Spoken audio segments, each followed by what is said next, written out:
அது படத்தை அவர்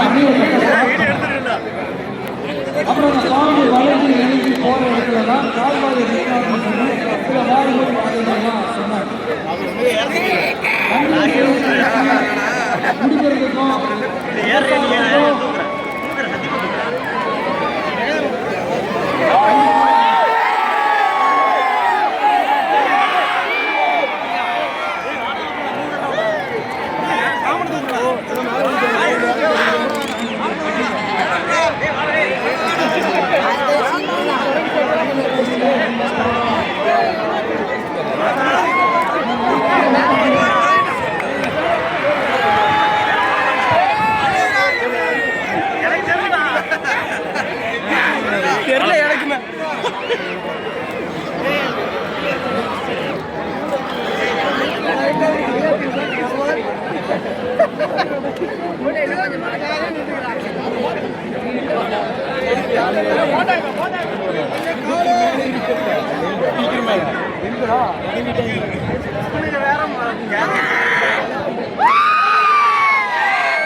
தண்ணியை குடிக்கிறதுக்கும் விவசாயத்துக்கும் வழி வகுக்கிறது எவ்வளவு பெரிய ஒரு நல்ல விஷயம்.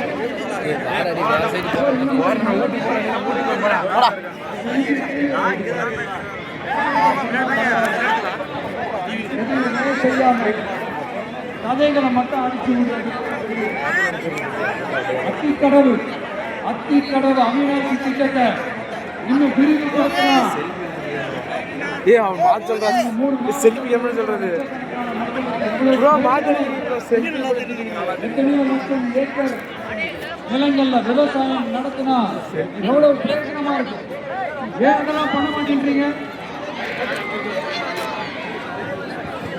வண்டுவர் கோட்டத்துக்கு காட்டுற அக்கறைய இந்த மக்கள் வாழ்வாதாரத்துல கொஞ்சம் காட்டலாம்ல, ஏன் காட்ட மாட்டேன்றீங்க?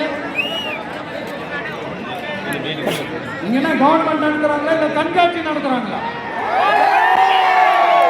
இந்த 21ஆம் நூற்றாண்டிலே மக்களை பத்தி எதுவுமே யோசிக்கிறது இல்லை.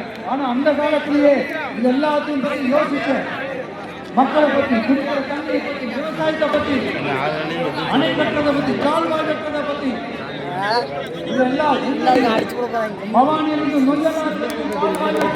சரியா இல்ல, இதெல்லாத்தையும் பத்தி யோசிச்ச காமராஜர் அவர்களுக்கு கோடி நிமிந்து போட்டாலும் பார்த்தாதுங்க.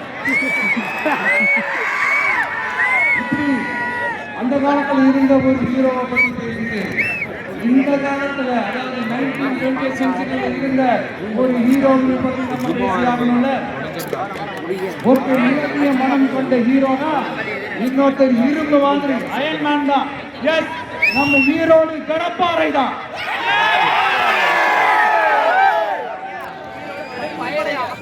ஒட்டுமொத்த தமிழ்நாட்டிலே திரும்பி போட்ட சீர்திருத்த நம்பகோல்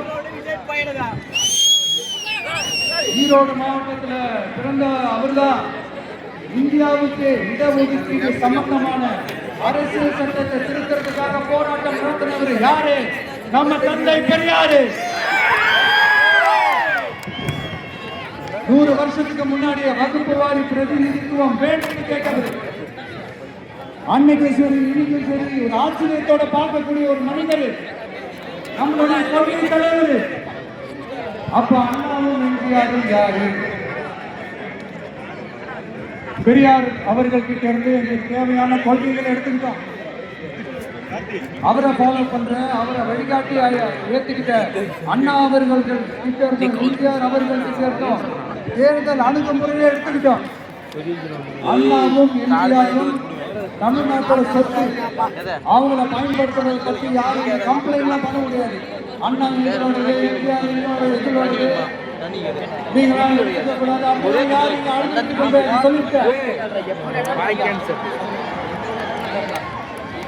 அதனால நாங்கள் ஒரு வழியில அரசியல் போயிட்டு இருக்கிறோம்.